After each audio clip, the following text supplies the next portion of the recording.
সুন্দর খেলেছিল ওইদিকে, কিন্তু একটা রানে সন্তুষ্ট থাকতে হবে রাজকে। ব্যাটে বলে যুদ্ধে ওয়াসিম বনামনি।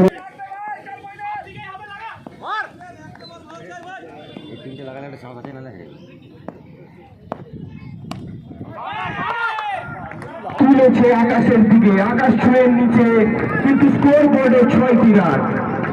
সুন্দর শট।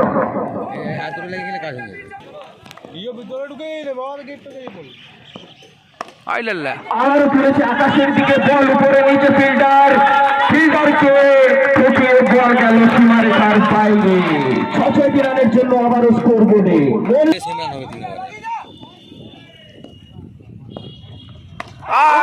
হাতিয়ে দিয়েছে আকাশের দিকে, বলারকে কিছুটা খামযুক্ত করে দিল আমাদের মইনুল।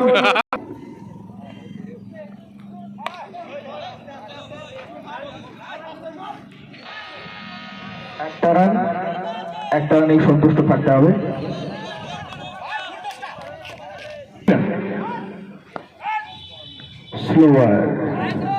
বুদ্ধিমত্তা বল আম্পায়ার দুহাত প্রসারিত করে জানিয়েছেন বলটি ওয়াইড।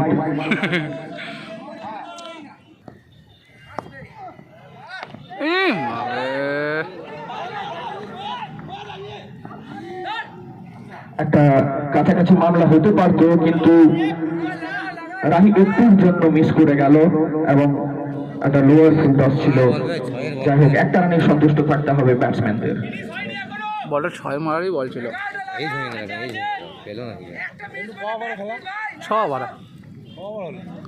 এটা 3 ওভার রানিং, এটা 4 রানিং।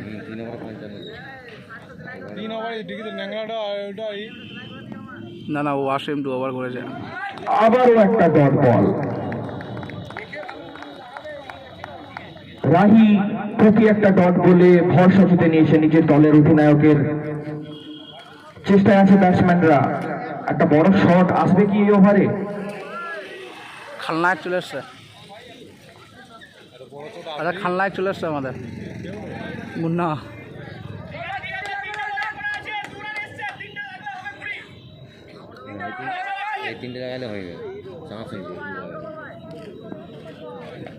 ওভারের 4 নম্বর বল। আবারও চেষ্টা ছিল বড় শট খেলা, কিন্তু আবারও একটা ডট বল। এভাবে প্রতি একটা ডট বল কেমন যেন বাধা হয়ে দাঁড়াচ্ছে আজনবী ক্লাবের বিরুদ্ধে।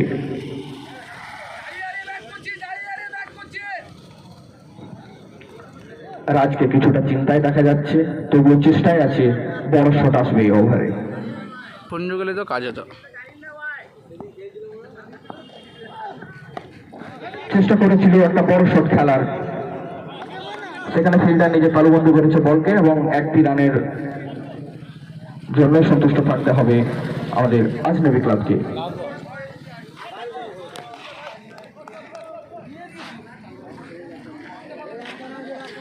রাহি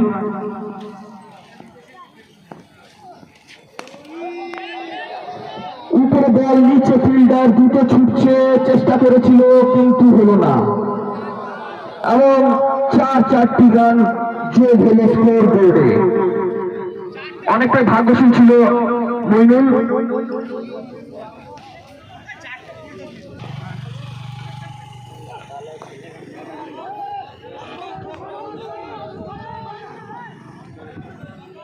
আবার একটা সিঙ্গেল, ছোট ছোট রান, এবং স্বপ্ন থেকেও একটু দূরে যাচ্ছে তোমরা।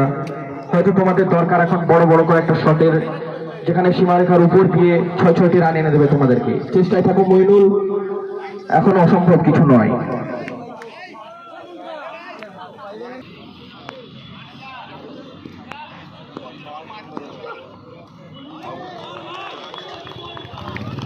আবারও একটা ডট বল।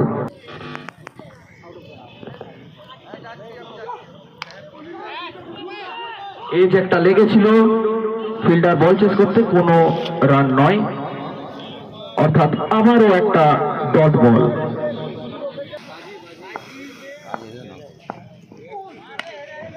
ফুল টস, বল উপরে নিচে, ফিল্ডার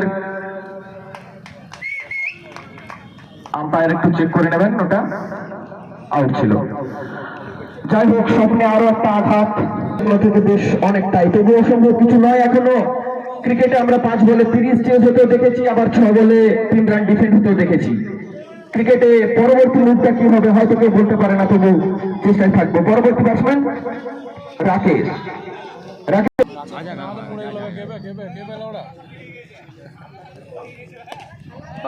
একটা স্লোর ছিল, বল উপরে নিচে, ফিল্ডার চেস করছে, সীমারেখার বাইরে বল গেল। আম্পায়ার হাতে ইশারায় জানিয়ে দিয়েছে এটি 4 রান, অর্থাৎ আজনাবি ক্লাবের স্কোর বোর্ডে যুক্ত হলো আরো 4টি রান।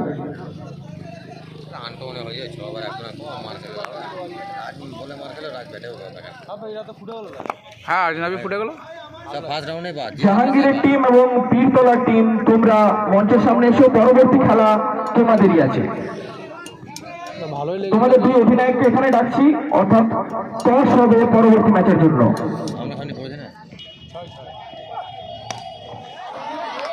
যাই হোক, অনেক দীর্ঘ প্রত্যাশার পর রাকেশের ব্যাট দিয়ে একটা 6 রান আমরা দেখতে পেলাম। কমিটির ছেলেরা বলটা ছুড়ে দেবে পিছের দিকে, খেলা যেন দ্রুত পরিচালনা হয়। জাহাঙ্গীরের টিম এবং পীরতলার টিম, তোমাদের উদ্দেশ্যে বলছি, তোমরা মঞ্চের সামনে এসো, টস হবে পরবর্তী খেলার জন্য।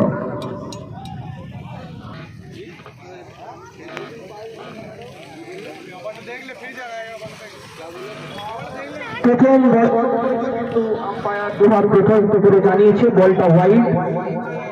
ওভারের অর্থাৎ এই টুর্নামেন্টের প্রথম ম্যাচের শেষ ওভার বল করতে এসছে কৌশিক, চলে এসেছে জয় থেকে।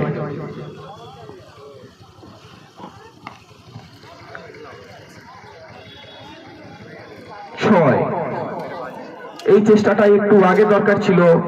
আজনবী ক্লাবের অধিনায়ক হয়তো ব্যাটসম্যানদের কাছে তাই আশা করেছিলেন, কিন্তু যাই হোক, খেলায় হার জয় লেগেই থাকে, এই নিয়ে মন খারাপের কিছু নেই। Better luck next time.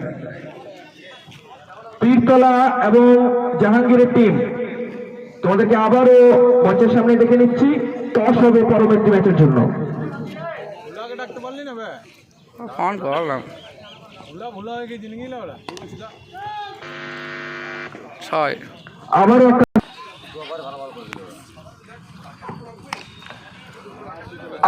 একটা 6। সীমারেখার বাইরে বলকে সোজাসুজি ফেলে দিয়ে স্কোর বোর্ডে 6টি রান যুক্ত করেছে। আমার এই চেষ্টা ছিল একটা বড় শট খেলবে, কিন্তু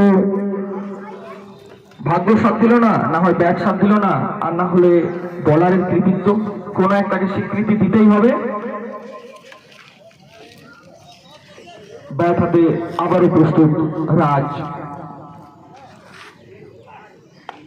বাহুবলীর মতো একা একতরফা যুদ্ধ করে চলেছে উইকেটের এক প্রান্তে দাঁড়িয়ে রাজ।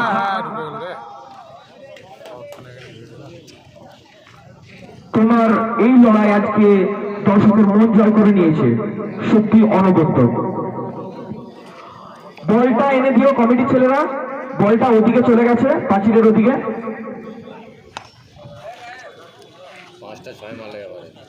আবার একটা 6, এই 6-এর সাথেই রাজ নিজের হাফ সেঞ্চুরি পূরণ করেছে, কিন্তু জয় থেকে অনেকটা দূরে, যদিও একা লড়াই করে গেছে শেষ অব্দি, যেখানে প্রথমে ব্যাট করে জেনারেশন ক্লাব